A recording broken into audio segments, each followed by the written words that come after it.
Welcome everyone, Christine here with a discussion about Kislev in Total War Warhammer 3. And in this particular video, I'm going to be going over certain Kislev mods that were just recently released that do provide a substantially better experience, especially if you're going to be playing as either Katrin or Kastaltin.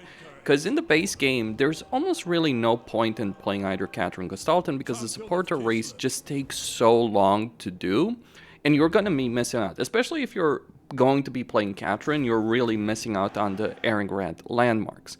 Well, there are two mods. One of them is basically Kislev economic buff, the other one is a devotion buff and the supporter race buff. Let me just take a look at both of these mods and give you an idea of what really is happening and the consequences of this. To be clear, it's not like this is going to give you a free ride, this Kislev. It's not. You're still going to have to deal with Vrot, Trog, Azazel, Archeon, the Demon Prince, Draika, Azag. So it's like, if you think that Kislev campaigns are suddenly easy because you get a stronger economy, no. In point of fact, it doesn't really matter at all what these mods are doing from a threat perspective, because when you're fighting so many foes, you get a lot of money in the short term. The problem for Kislev has always been the long-term prospects, because the issue there is not really related to winning your campaign. That's the easy part. The annoying thing, the real downside when you're playing a Kislev campaign is always the limited economy. And this is certainly something that Creative Assembly should have fixed with Shadows of Change. They didn't. It's certainly something they should have fixed. What 4.2, they made absolutely no campaign changes. Like, I can understand maybe not changing the economy, but like requiring 600 supporters to win a short campaign victory is for Katrin Kastaltin is absurd. And this is actually really important because the victory condition for Kislev short campaign is really powerful. You want that hero capacity. It's Frost Maidens, it's Patriarchs, it's Witches, it's Hags. It is an incredibly powerful benefit, so not being able to do that quickly, like within 30 turns or so, which is reasonable for most campaigns by default, makes it difficult. And also the fact that it basically requires you to get 100 settlements by default is absurd. Now, this is where the mods will come in. So first off, let's talk about the economic aspect. What does the mod do? Well, let me just take a look at a settlement that doesn't necessarily have that. Let's go with Plesk. So what the mod does is the cost is still the same, but the market square is going to double the income at tier 1, get 100, no, double the income at tier 2. So you're going from 100 to 200, from 150 to 300, and then you go to 400. So it is doubling the economy over there. Basically for these economic buildings, which makes them worth building in the first place. So you're going from spending 10 turns to get your cost back to 5 turns. That is a significant benefit over here for Kislev. It really helps them out. And more importantly, it actually makes taking territory and developing it from an economics perspective worth it. The only way in vanilla it's worth it to take territory as Kislev is if you certainly get a lot of resource buildings. Like, you still are incentivized. Like, it's not like if you're playing as Kislev, you're incentivized to just sit on your ass and do nothing. No, you're heavily incentivized to take a significant amount of territory. That is not different in a Kislev campaign. But the problem is it's just not worthwhile. Like, if Kislev was built in such a way where playing passively or playing defensively was worthwhile, you could make an argument that, oh, you know, maybe having a slower built economy would work, but that's not how you play Kislev. That is not how you play Kislev at all. Look at where Katrin is over here. Like, yeah, I've done a world tour over here. And it's a good way of doing it. Like, playing a Kislev campaign aggressively, taking a lot of territory. What, you think Drak took this territory? No, I sold it to them. Point is, it's just a really bad situation that you're dealing with when you're playing a Kislev campaign and you just don't have a lot, and you need a lot of these trade resources in order to make it worthwhile. But even then, it takes an enormous amount of time. So having the market square generate more resources is really, really good. But that's just part of it. Like, that's just the baseline stuff. What's more interesting from an economic perspective of what happens is what's happening with farms. So farms themselves have gotten an economic buff, about 50% or so. However, that is only part of it, because with the economic mod, what's changed is the hallowed wood. So hallowed wood by default only gives you a region-wide benefit. Now, Hallowed gives you a province-wide benefit. You can kind of understand where I'm going with here. So if you're building, let's say if I were to build 4 Hallowed Woods wood farms over here, we'd be looking at like a 200% economic benefit for farms. And yeah, that would make it better than a market chain. But it does take time to build up. So what this really helps Kislev with is their primary issue. Their economy is not worth building up. You're really reliant on post-battle loot, sacking and looting settlements. You just don't generate a lot of money, even though you trade. So this actually makes it worthwhile. All the effort you're putting in capturing territory, it's like it's actually worth it. Because right now, because then you end up in a good position from an economic standpoint. Like over here, you can see like certain territories, like I'm getting 2K, 3K over there. And mind you, I'm not really in the best economic position over here.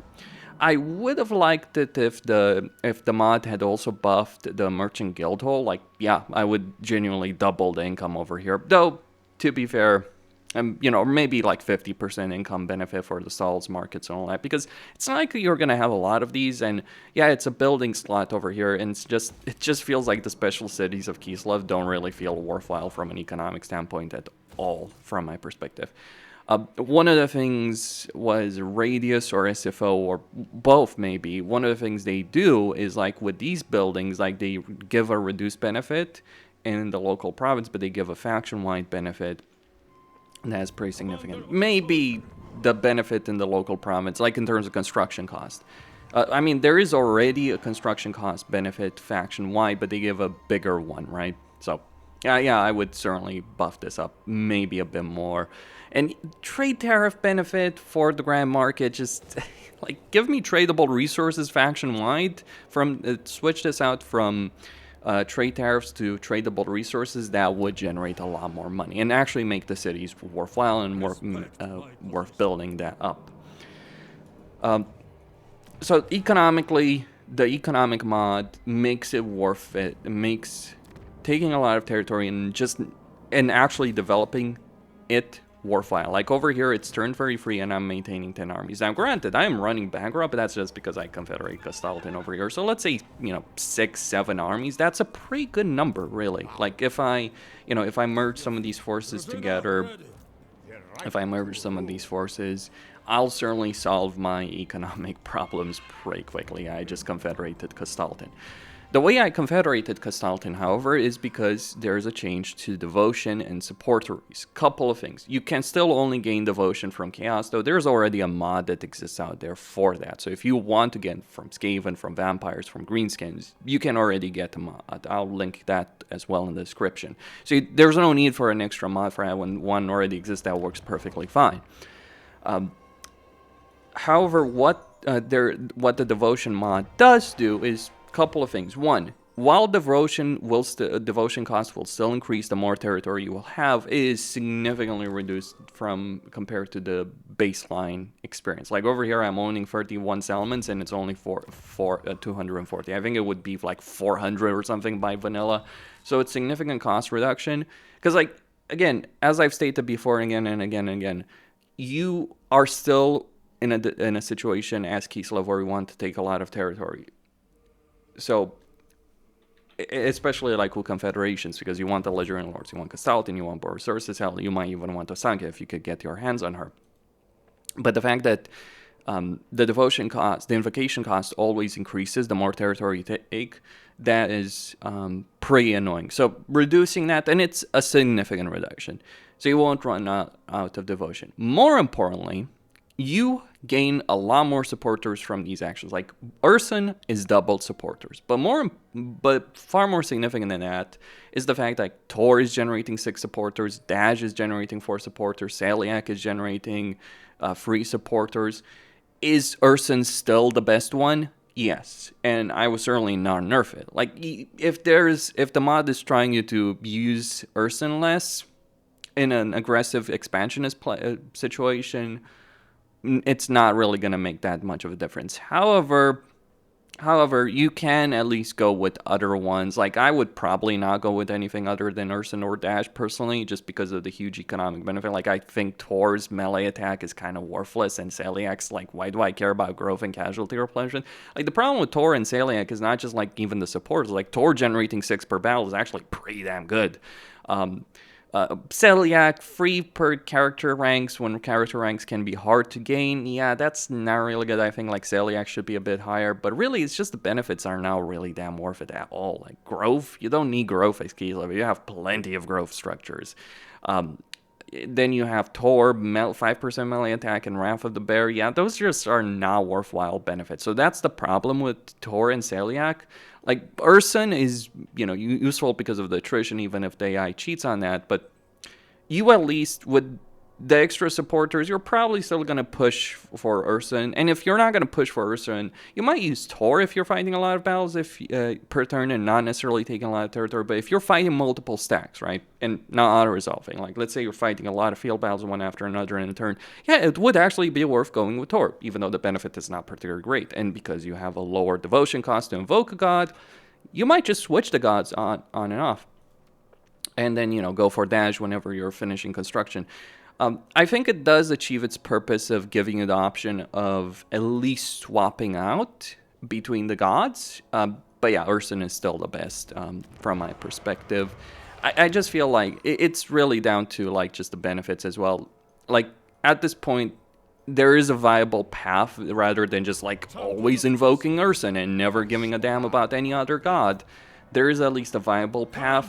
I do feel like it's more so like Tor is useless. Like if it was range missile strength with Tor, yes, that would be damn. Like 5% melee attack and 5% missile strength, yeah, I would certainly use that.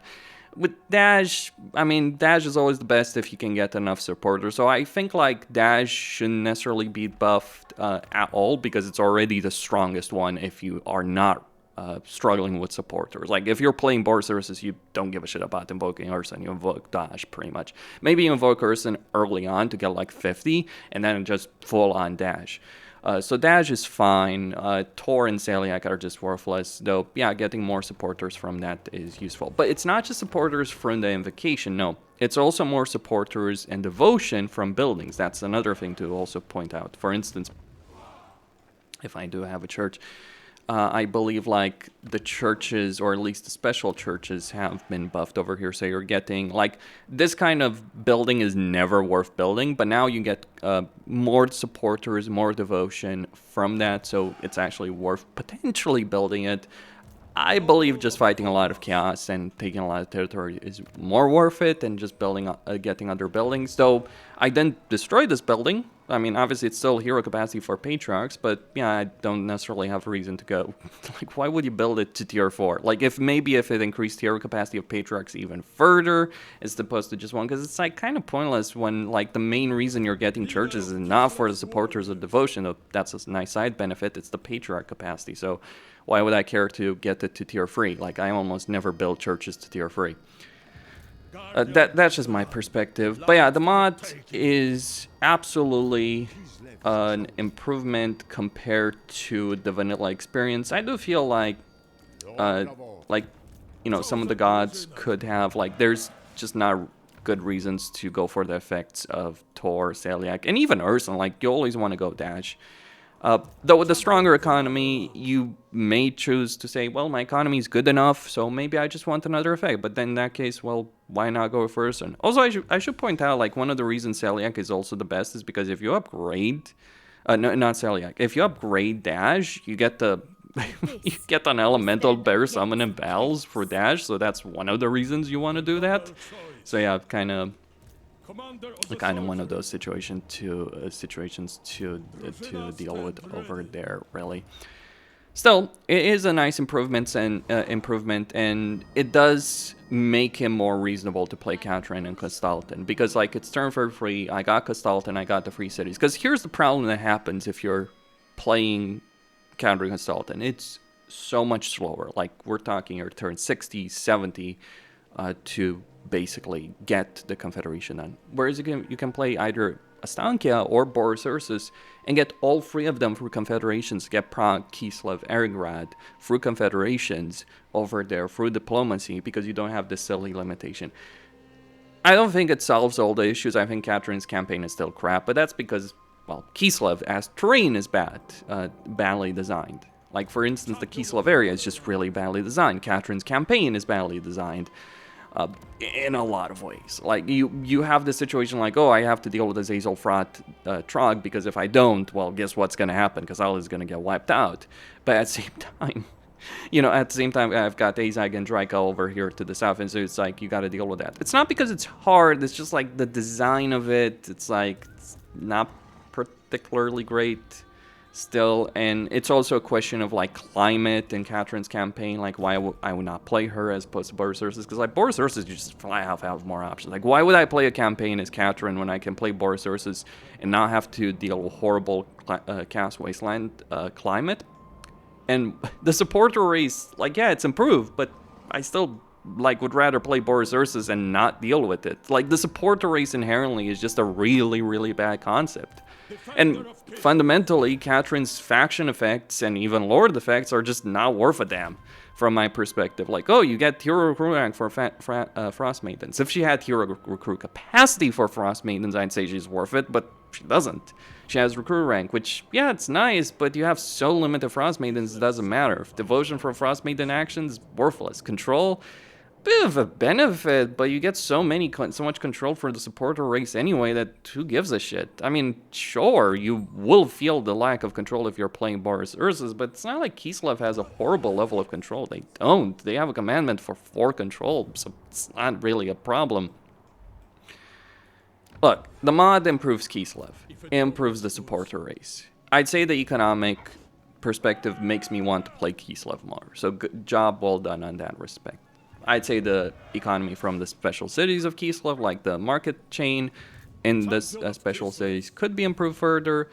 But is this giving me a reason necessarily to play Castalton and Catherine more? Castalton, yes. I would say, like, I would be more eager to play Castalton, because he's actually a pretty good lord. He's just, like, screwed over by the supporter race. He still has that climate limitation, but, you know, I can deal with that. Catherine, no. I still think Catherine being one of the worst legendary lords in the game. I don't care that she can ride a Frostworm. I don't care that she has that sled. By the way, I think like for us, Worm is just a much better mount than the sled, though. Even though the sled actually takes longer to freaking acquire. Like, yeah, you got a Frostworm. It's like you got Siege Attacker on a freaking Frostworm. Like, we want to talk about that for a second. But yeah, I just don't think Catherine's campaign is really, really worth it. Castalton's campaign is certainly a heck of a lot more playable, though, than it was before. But yeah, you gotta love that freaking Frostworm, however. Costin signing out. Don't forget to subscribe, like, and enable notifications, and stay tuned for more.